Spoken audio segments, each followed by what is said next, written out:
Ciencia y Humanismo en la Academia Mexicana de Ciencias. Bueno, la siguiente charla en esta excursión por el universo invisible la voy a dar yo y se refiere a justamente el problema de la materia oscura o el problema de las fuerzas faltantes en el cosmos.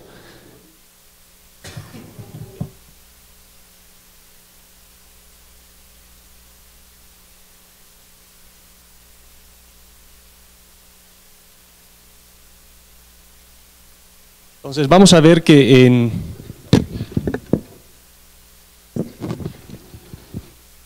entre los grandes problemas de la cosmología pues está el problema de la dinámica del universo. El universo es estacionario, se expande, ¿cómo es el universo como sistema global?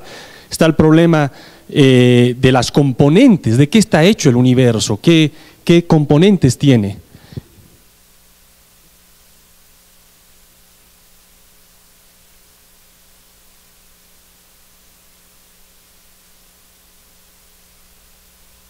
Entonces, las componentes que tiene el universo... Uy, está peligroso. El otro gran problema que se plantea en la cosmología es... ¿qué estoy haciendo? Conozco este sistema. Es el problema de el volumen, es decir, el universo es finito, infinito. Y bueno, el problema de la estructura, el universo, cómo está hecho, cómo está estructurado. Hace 90 años atrás no teníamos idea de ninguna de estas preguntas. De hecho, es más, se creía que el universo era básicamente lo que es la Vía Láctea, un universo finito.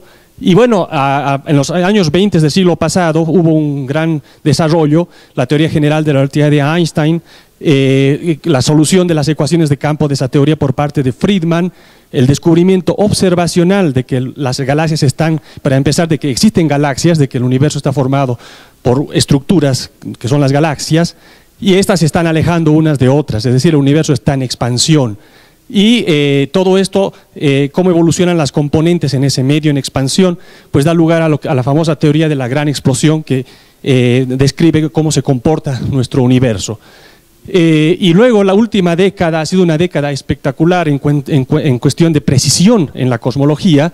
No solamente se sabe que el universo se expande ahora, se sabe que se está expandiendo recientemente más rápido que en el pasado, es decir, está acelerando su expansión, lo cual implica la presencia de una componente repulsiva llamada energía oscura. Se sabe de que la composición, de eso vamos a tratar en esta plática, del universo, está dominada en el aspecto de materia por una materia invisible, materia oscura, que produce gravedad y que es 5 veces más abundante que la materia ordinaria, la bariónica. Se sabe también, entonces el universo invisible es un universo bastante extraño, 4,5% nada más es la materia ordinaria bariónica, 22,5% es esta materia oscura que produce gravedad pero que no brilla, y 73% es esa extraña componente que les mencionaba, la energía oscura, de la cual va a tratar la siguiente plática. Entonces, las cuestiones, en cuestión de estructura, pues al día de hoy tenemos un mapa del universo muy detallado, donde se ve una estructura filamentaria, y la cual hay que explicar en base justamente a estas componentes que hay en el universo. Y de esto nos plantea las grandes cuestiones: ¿qué es la materia oscura? ¿Qué es la energía oscura? ¿Cuál es su naturaleza y qué tiene que ver con la formación de las estructuras en el universo? Evidencias observacionales de materia oscura. ¿Dónde empieza el río de evidencias de materia oscura? Nos remontamos a los años 30. Zwicky estudió un cúmulo de galaxias, un conglomerado de cientos de galaxias gravitacionalmente ligadas. Él les midió las velocidades de cada una, orbitales de cada una de estas galaxias, y calculó lo que se llama la dispersión de velocidades. La dispersión de velocidades es altísima, del orden de 1000 kilómetros por segundo en promedio. Por otro lado, midió la masa luminosa que hay en todo este sistema, sumando simplemente la masa de cada una de las galaxias, la masa estelar de cada una de las galaxias. Y bueno, con simple dinámica newtoniana encontró de que la fuerza gravitacional dinámica asociada a esa dispersión de velocidades, porque algo tiene que mantener a este sistema en equilibrio con semejantes velocidades, pues es la fuerza gravitacional, y infiere entonces la fuerza gravitacional con la dispersión de velocidades medidas. Por otro lado, esto no... Por otro lado, sumando toda la materia luminosa que él veía, infiere la fuerza gravitacional producida por la materia luminosa y se da cuenta de que hay un déficit tremendo de materia. Hay una cantidad enorme de materia dinámica que no está en forma de materia luminosa. Hay fuerzas faltantes en el sistema este. Entonces eso le invita a pensar él de que existe una gran cantidad. Esta estructura se encuentra sumergida en un halo, en un esferoide de materia oscura que es la que está produciendo esa fuerza gravitacional faltante. Y bueno, esa es la famosa materia escondida, como él la llamó, Zwicky, y desde entonces pues empiezan las evidencias. En la comunidad no recibió con mucho beneplácito estas propuestas. Sin embargo, en los 50 y 60 el río de evidencias sigue acrecentándose. Estudios dinámicos, por ejemplo, de nuestro grupo local, otros grupos de galaxias pares donde se miden las órbitas, muestran de que la masa dinámica implicada por estos movimientos es mucho mayor que la masa luminosa, que la masa contenida en las estrellas. Luego, en los años 70 y 80 viene realmente el río de evidencias más fuerte, con el estudio de la rotación de las galaxias espirales, de las galaxias de disco. En este caso tenemos un movimiento ordenado de rotación y se pueden medir las curvas de rotación, es decir, radio por radio, con qué velocidad está rotando la galaxia, y si suponemos que hay un equilibrio centrífugo, que es lo que pasa, por ejemplo, en nuestra galaxia, entonces nos damos cuenta de que esa velocidad de rotación, la que está el radio contra la velocidad, por ejemplo, esquemáticamente, es más o menos constante hasta enormes radios. Entonces, por otro lado, tenemos nosotros cómo es la distribución de luz en la galaxia, la distribución de materia bariónica de estrellas, y esa distribución ni de lejos alcanzaría para explicar esa alta velocidad de rotación si queremos que esté en equilibrio el sistema. Entonces se introduce el concepto de un halo, es decir, para que el sistema esté en equilibrio centrífugo con semejantes velocidades necesitamos tener una fuerza gravitacional que compense eso, y es el famoso halo de materia oscura que se supone está en todas las galaxias. Luego, los estudios pueden extenderse mucho más allá de lo que es la galaxia óptica, la galaxia visible. Por ejemplo, con el gas neutro se extiende 2, 3, 4, 5 veces más allá de la galaxia estelar, y la curva de rotación sigue siendo plana, lo cual significa que sigue habiendo mucha más materia más allá de donde vemos la materia estelar, la materia luminosa. Entonces surge el concepto de un halo oscuro que es 15, 20 veces más masivo que la galaxia estelar en sí.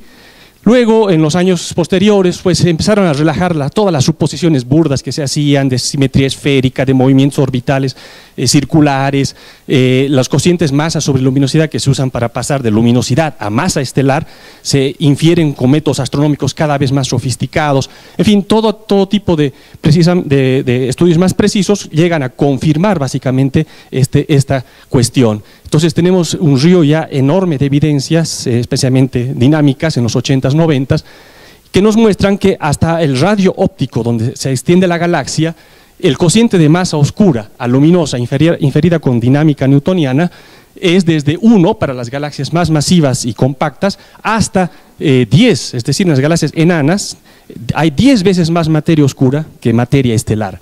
Y si nos extendemos más allá todavía hasta lo que se llama el radio virial de los halos oscuros, ese cociente de materia luminosa, de materia oscura a materia luminosa ya es 20 o incluso hasta 100 veces en las galaxias más chiquitas, en las enanas. Domina por completo la materia oscura por este tipo de estudios dinámicos. Y bueno, hacia el centro es muy difícil ya inferir qué pasa hacia el centro de las galaxias, porque ahí ya tenemos la presencia de la materia luminosa, pero aparentemente el centro de las galaxias, la materia oscura, no es tan densa como se podría pensar. La pregunta es, ¿se podrá haber otras formas de trazar la materia que no sea a través de las curvas de rotación o las velocidades de las galaxias, es decir, que no sea con trazadores lumínicos? Pues sí, recientemente se ha empezado a explotar mucho la técnica de la lente gravitacional, esa predicción que hace la teoría general de la relatividad, de que la concentración de materia deflecta la luz proveniente de fondo, sirve como una especie de lente. y entonces la distribución de materia que está lenteando podemos inferirla de los estudios de lente gravitatoria. Por ejemplo, aquí vemos la lente gravitacional que produce un cúmulo de galaxias, son estructuras de anillos o de arcos muy prominentes. Eso es cuando hay mucha materia en medio, pero si nos vamos a la periferia del cúmulo o en regiones galácticas donde no hay tanta materia, entonces no hay esos arcos, pero sí se produce lo que se llama la lente débil, que es simplemente una deformación tangencial de galaxias, de miles de galaxias que están de fondo, y entonces se puede reconstruir la distribución de materia del lente haciendo un estudio estadístico de esas deformaciones de las galaxias de fondo. Aquí vemos ustedes las galaxias de fondo, atraviesan estas regiones oscuras y se deforman estadísticamente. Y de esa manera se pueden construir mapas de distribución de masa independientemente de los trazadores luminosos. Por ejemplo, aquí ven ustedes estos contornos, son isocontornos de masa, de densidad de masa oscura, nada más inferida con la lente. Y así entonces ya para los años, en esta década, tenemos dos evidencias fuertes, las dinámicas y las de curvatura del espacio-tiempo, y ambas nos muestran de que las galaxias están rodeadas, están inmersas en enormes estructuras de materia oscura, 20, 30 veces más masivas que la misma galaxia óptica. Entonces, y para además poner ya, encauzar este enorme río de evidencias, la última década surgieron estas mediciones de precisión de la cosmología, por ejemplo la densidad de bariones que hay en el universo, la materia luminosa bariónica, con las abundancias medidas del hidrógeno, del helio, del deuterio, y por otro lado con la teoría de la gran explosión, la nucleosíntesis de la gran explosión, se pueden constreñir la densidad de bariones que hay. Y esa densidad de bariones también se puede constreñir observando las anisotropías de la radiación cósmica de fondo. El cociente del primero y el segundo pico nos dicen cuántos bariones hubo en el universo muy temprano. Ambas evidencias, los elementos ligeros en el medio interestelar y en el medio intergaláctico, y la radiación cósmica de fondo nos muestran que la densidad de bariones, medida en esta terminología que es la densidad entre la densidad crítica, es muy chiquita. Es nada más 4.5% de la densidad crítica que sería para tener un universo con geometría plana. Y luego surge la plétora de observaciones cosmológicas, por ejemplo, con los movimientos de dinámica a gran escala, con los cúmulos, se puede determinar la densidad de materia total, bariónica u oscura, la que produce gravedad. Y generalmente los estudios concuerdan que es como el orden del 27% de la materia en el universo, el 27% de las componentes en el universo son materia que produce gravedad. En cuanto a si el universo es plano o no, se pueden, estudiando la radiación cósmica de fondo, determinar su curvatura, y típicamente los WMAP y otros sondeos cosmológicos muestran que sí, el universo es plano. Ay, caray, con esto no me lo entiendo. Entonces, y recientemente se ha descubierto además de que hay una componente extra que con las supernovas tipo 1A, estallidos, rayos gamma, oscilaciones bariónicas acústicas, se ha visto que el universo se está expandiendo cada vez más rápido, lo cual implica la presencia de una componente oscura que es más o menos el 73%. Entonces, así se llega a un modelo de convergencia, donde todas estas evidencias convergen a un modelo, que es el modelo de materia oscura fría con constante cosmológica, donde la materia oscura es 22.5%. Es decir, es 5 veces más abundante que la materia bariónica. En las galaxias hemos visto que es mucho más el cociente, es de 20 hasta 100 veces más. Eso significa de que hay mucha materia bariónica todavía por ahí perdida, materia bariónica que se espera detectar no en forma de estrellas ni de galaxias, sino en forma de gas intergaláctico, y es uno de los retos que están ahorita cumpliéndose. Ahora viene otro tipo de evidencia de materia oscura independiente, viene de la formación de estructuras cósmicas. Ahí se necesita la materia oscura además exótica. De hecho, las primeras simulaciones numéricas de galaxias de disco mostraban ya en los años 70 de que para que un disco típicamente es muy inestable, para no desintegrarse en pocas rotaciones, se vio la necesidad de tenerlo que introducir en un halo oscuro dinámicamente caliente. Los halos oscuros son necesarios para mantener los discos, y los discos son las galaxias más abundantes, el 80% en el universo.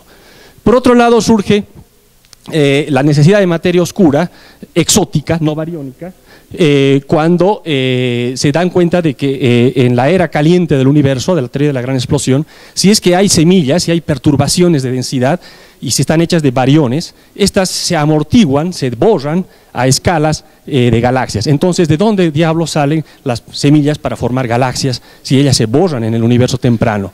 Entonces aquí les muestro, por ejemplo, cómo evoluciona una perturbación de bariones acopladas con la radiación. En el universo caliente la materia está acoplada a la radiación, la materia bariónica. Y aquí vemos cómo evoluciona, por ejemplo, la amplitud, el contraste de densidad. Al principio está siempre creciendo cuando está fuera del horizonte. Cuando cruza el horizonte se conectan los fenómenos físicos.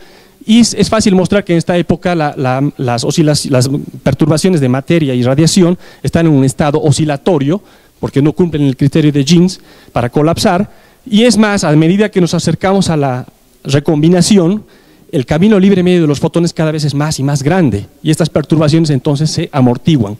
Entonces se han hecho los cálculos y muestran que estructuras menores a 3 por 10 a la 13 masas solares se borran en esta época por la fuerte presión de la radiación, al estar la materia bariónica acoplada a la radiación. Entonces ahí surgió la necesidad de introducir materia oscura exótica. ¿Por qué? Porque la materia oscura exótica, al no interactuar con la radiación, pues no le hace ni cosquillas estos fenómenos del universo temprano. Entonces una perturbación de materia oscura,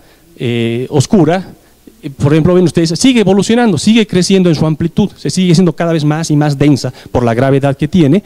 Entonces, sobreviven las estructuras de prácticamente todas las escalas, y simplemente la materia bariónica luego es atrapada gravitacionalmente por las estructuras oscuras, y de esa manera salvamos el problema de la formación de galaxias. Ahora, déjenme decirles que hay muchos tipos de materia oscura. No todo tipo de materia oscura es buena para salvar el problema de la formación de galaxias.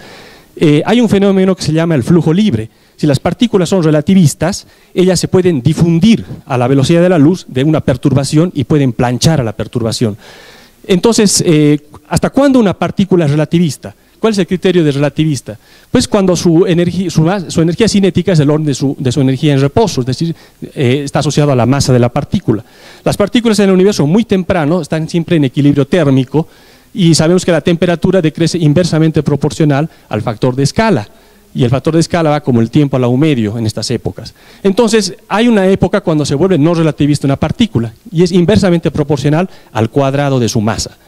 Partículas muy masivas se van a volver no relativistas muy temprano, y entonces este fenómeno de planchado por el flujo libre deja de funcionar y sobreviven escalas. Así surge entonces el concepto de materia oscura fría, tibia o caliente. Materia oscura caliente son partículas poco masivas, como los neutrinos, que son relativistas hasta épocas muy tardías, y por ende se borran estructuras de escalas muy grandes, por ejemplo escalas del orden de cúmulos o supercúmulos, si la masa son de 10 electronvolts. En cambio, si la masa de la partícula es muy grande, 100 gigaelectronvolts por ejemplo, sobreviven prácticamente todas las escalas cósmicas, desde escalas de masas de la Tierra hasta las escalas más grandes. Entonces, la materia oscura fría se convierte en la clave para explicar la formación de las galaxias. Ahora, ¿de dónde salen las perturbaciones? ¿De dónde salen esas fluctuaciones que luego se convertirán en galaxias? Primero en halos oscuros y luego en galaxias. Pues la teoría inflacionaria nos da la respuesta. Son las fluctuaciones cuánticas que existían en el estado de vacío original, y que en la inflación fueron sacadas fuera del horizonte y se convirtieron en fluctuaciones clásicas, fluctuaciones a la métrica del espacio-tiempo, y luego cuando esas fluctuaciones ya se conectan causalmente, se convierten en perturbaciones a la densidad reales, y esas perturbaciones son las perturbaciones básicamente de materia oscura. Entonces, el proceso de evolución de esas perturbaciones en el universo caliente, en el universo temprano, ha sido detalladamente estudiado. Es un proceso muy bonito, que nos muestra, es basado en relatividad general, basado en gran explosión y basado en dominio de materia oscura. Las perturbaciones sembradas en la inflación al principio son muy tenues, pero van todo el tiempo evolucionando. Por la gravedad se van haciendo más y más densas, van creciendo en amplitud.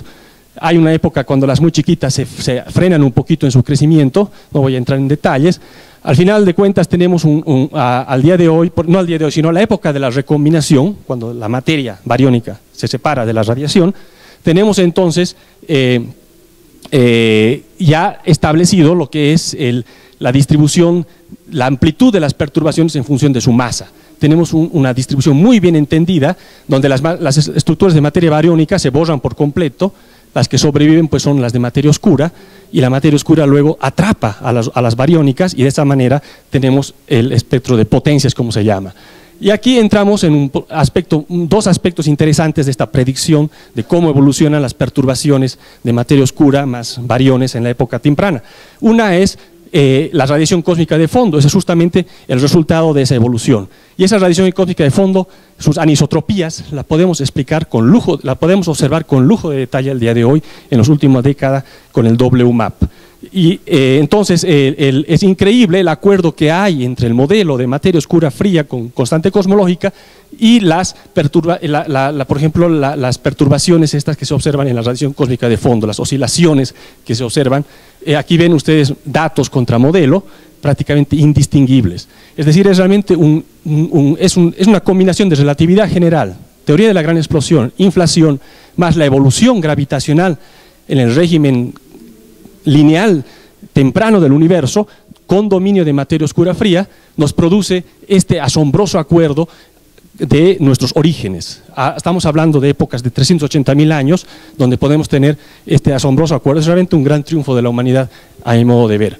Y otro aspecto interesante de estas predicciones son que justamente la amplitud de las perturbaciones en función de su masa, normalizadas ya con las observaciones de la radiación cósmica de fondo, nos dan las condiciones iniciales para entender el ulterior proceso de formación de estructuras, ahora sí, de galaxias.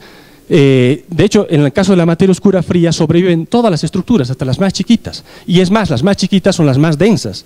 Entonces son las primeras en colapsarse, y por eso la formación de estructuras en un universo de materia oscura fría es jerárquico. Se colapsan primero las estructuras más chiquitas y las más grandes se van ensamblando a partir de ellas. Debido a que domina la materia oscura fría, ella es pura gravedad. Aquí no hay fenómenos hidrodinámicos.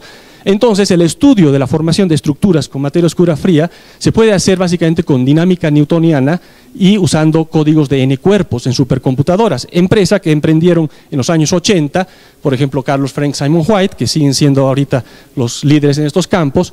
En esa época sus simulaciones eran de 30.000 partículas, un pedazo del universo con 30.000 partículas. Al día de hoy ya llegan a 10.000 millones de partículas en este tipo de simulaciones. Aquí les muestro, por ejemplo, una de las últimas, la simulación del Bolshoi, de Anatoly Klipin. Ustedes ven entonces cómo esto es pura materia oscura, fría, se forman estructuras desde muy chiquititas, y el proceso gravitacional hace que se vayan ensamblando primero paredes, colapsan en paredes, luego en filamentos, y luego ya en nudos. Y tenemos enormes espacios, qué lástima, espacios huecos. Entonces la formación de estructuras en el universo de materia oscura fría nos predice justamente esta estructura filamentaria, esta estructura de esponja. Y ustedes ven acá cómo compara, ¿qué tiene que ver esto con el universo observado? Tenemos ahorita catálogos enormes del cielo, por ejemplo el del Sloan, el 2DF, de distribución de galaxias a gran escala, y esa distribución se ve exactamente igual, estadísticamente hablando, a las que predicen estos modelos de simulaciones numéricas con materia oscura fría. Entonces, de hecho, incluso recientemente, hace una semana atrás, salió un artículo donde se muestra la distribución de materia, ya no mapeando galaxias, sino con la lente débil, haciendo un mapa de cómo es la distribución a gran escala de la materia que deflecta la luz de fondo, y es una estructura totalmente filamentaria, como predice el modelo de materia oscura fría. Y bueno, ¿cómo son las predicciones a escalas más chiquitas, a escalas de galaxias? Ahí la cosa se complica porque hay que meter ya hidrodinámica, formación estelar, evolución estelar, hay que meter hoyos negros, feedback, en fin, es mucho más complicado. Pero el escenario de materia oscura fría, ese escenario de perturbaciones que les mostré, ofrece realmente las condiciones iniciales aparentemente más apropiadas. Y bueno, por ejemplo, nuestro grupo en la UNAM estamos a la búsqueda de hacer predicciones a escalas ya galácticas o subgalácticas de este escenario. Por ejemplo, aquí ven cómo es la evolución de la formación de una galaxia tipo Vía Láctea, el gas oscuro, aquí lo azul es el gas que está fluyendo por los filamentos de materia oscura. Aquí en el centro del potencial gravitacional del halo oscuro se está formando una galaxia, al principio un proceso muy violento, hay otras galaxias por ahí que se chocan, es el proceso jerárquico de formación que les mencionaba, aquí ya se forman las estrellas, en fin, es un modelo que nos permite entender muchas cosas. Sin embargo, si hay problemas con este modelo, pues aparentemente hay algunos. Por ejemplo, este modelo de materia oscura fría predice demasiada subestructura. Entonces, por ejemplo, y además son halos demasiado concentrados, si comparamos un poco con las observaciones, aunque aquí está discutido a discusión. En cambio, si introducimos materia oscura tibia, que serían partículas más ligeras que la oscura, entonces tenemos un halo ya sin tanta subestructura, y es una propuesta que hemos hecho y que ahorita está poniéndose otra vez de moda para explicar cómo es la formación de estructuras ya de galaxias o subgalácticas. En vez de materia oscura fría, una pequeña variación es meter materia oscura tibia. La estructura a gran escala es igualita, ahí no pasa nada, solamente a escalas chiquitas se borran las estructuras, ¿no? Y esto nos muestra además una estrecha y reveladora conexión entre micro y macrocosmos. Las propiedades de las partículas determinan las propiedades de los halos. ¿Qué es la materia oscura a este punto? Pues son partículas no bariónicas, la principal propuesta, que interactúan solo electrodébil y gravitacionalmente, no electromagnéticamente. Son neutras, sin carga, no tienen que decaer en partículas ordinarias y su densidad tiene que ser más o menos la densidad que se mide cosmológicamente. Son los famosos WIMPs, no piensen mal, WIMPs es por Weakly Interacting Massive Particles. Por otro lado, la física de partículas tiene una necesidad de ir más allá y en los años 80 y 90 se introducen los modelos supersimétricos por una serie de razones. Entonces, bien interesante que en esos modelos supersimétricos la partícula más ligera, supersimétrica, es el neutralino, que es justamente un WIMP y es materia oscura fría. Entonces, astronomía, cosmología y física de partículas ahora sí convergen para dar ahora sí un río incontenible de evidencias de la necesidad y la materia oscura. Ahorita el reto está en detectar esta materia oscura, detectar los WIMPs. Hay métodos directos, que es básicamente basados en el choque de los neutralinos con los núcleos atómicos, lo cual produce un rebote, y ese rebote excita el átomo y eso tiene que poderse observar. Hay decenas de experimentos en todo el mundo a la búsqueda, a la caza de estas partículas WIMPs. Hay algunos que han detectado, de hecho ya, como el Dama Libra, el COGENT o el CRES-2, pero todavía la comunidad lo toma con pinzas. Hay otros que no han detectado todavía este tipo de partículas, está ahorita en discusión. También se puede detectar la materia oscura de una manera indirecta, astrofísica. La materia oscura, los neutralinos, por ejemplo, se aniquilan en regiones muy densas y producen fotones gamma.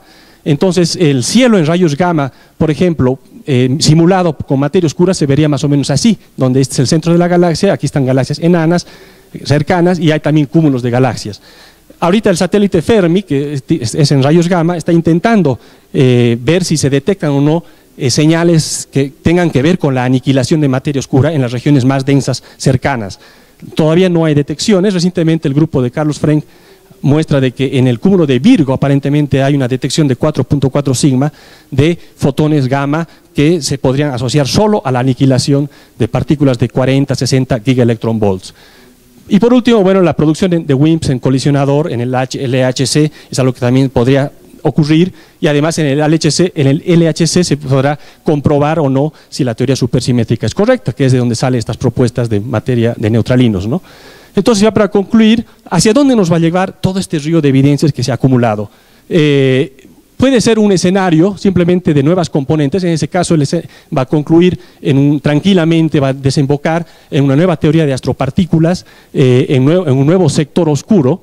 Este sería el escenario más natural, el cauce más natural para entender, porque aquí se combina relatividad general, teoría de la gran explosión, inflación, supersimetría, y entonces todo como que embonaría muy bonito, pero de todos modos estaríamos en el umbral de una nueva paradigma, donde micro y macrocosmos están conectados muy estrechamente. El otro escenario del otro caudal es que nos caigamos en una enorme catarata, y en ese sentido, si no se descubre, por ejemplo, la materia oscura como se predice, entonces vamos a tener que invocar aquí sí cosas más exóticas todavía, como modificaciones a las leyes de la gravedad, a la relatividad general, tener que introducir nuevos componentes. Sin embargo, este desenlace sería muy inesperado. Estas propuestas de materia oscura, de gravedad modificada o relatividad general extendida, son todavía muy puntuales, nada más explican una u otra cosa, pero no pueden explicar todo el escenario como lo hace el de materia oscura fría. Ah, caray, con esto. Entonces, ya para concluir, estamos realmente en el umbral de un cambio de paradigma científico, ya sea en un caso, ya sea en otro. El escenario de materia oscura fría con constante cosmológica que se ha desarrollado en la astrofísica y en la cosmología, representa realmente un muy buen ajuste a las observaciones, y cualquier otro modelo alternativo tiene que ser capaz de reproducir eso. Yo diría que no hay ahorita ningún conflicto. A veces la gente dice que los modelos estos están peleados con los de modificación de gravedad, etc. No hay conflicto, lo que hay es avances. La astronomía nos está mostrando a través de las observaciones y de la teoría para interpretarlas, realmente un universo lleno de misterios, un universo invisible, donde estamos realmente avanzando y estamos en el umbral, yo creo, de una nueva revolución científica. Gracias.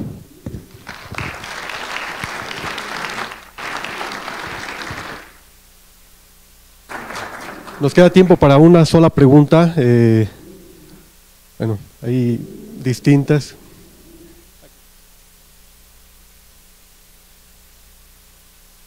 ¿Qué tal? Soy Carlos Brito.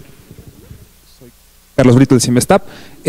En esta última diapositiva, ¿cuáles son las observaciones puntualmente, si se puede tener un poco en ello, que permitirían saber si va en un sentido u otro? O sea, ¿qué están esperando observar a nivel experimental o observacional? Desde el punto de vista observacional, el modelo de materia oscura fría es ahorita de por mucho el más aceptado. Lo que se requiere ahorita es tener lo fundamental. El parteaguas aquí es detectar esas partículas de materia oscura fría, detectar los neutralinos, por ejemplo, o las partículas Kaluza-Klein, todo aquello que se propone como materia oscura fría a nivel cosmológico y astrofísico. La prueba de oro ahorita es detectarla aquí en la Tierra, o con métodos indirectos. Entonces eso está esperando la comunidad, está esperando la detección de la materia oscura. Básicamente ese es el punto álgido. Si se detecta, entonces todo este escenario realmente está prediciendo lo que se ve en la realidad, ¿no? Y bueno, a nivel también incluyendo la constante cosmológica, etcétera, se requieren hacer estudios más detallados de la historia de expansión del universo. De eso va a hablar seguramente Luis Uraña en la práctica que sigue.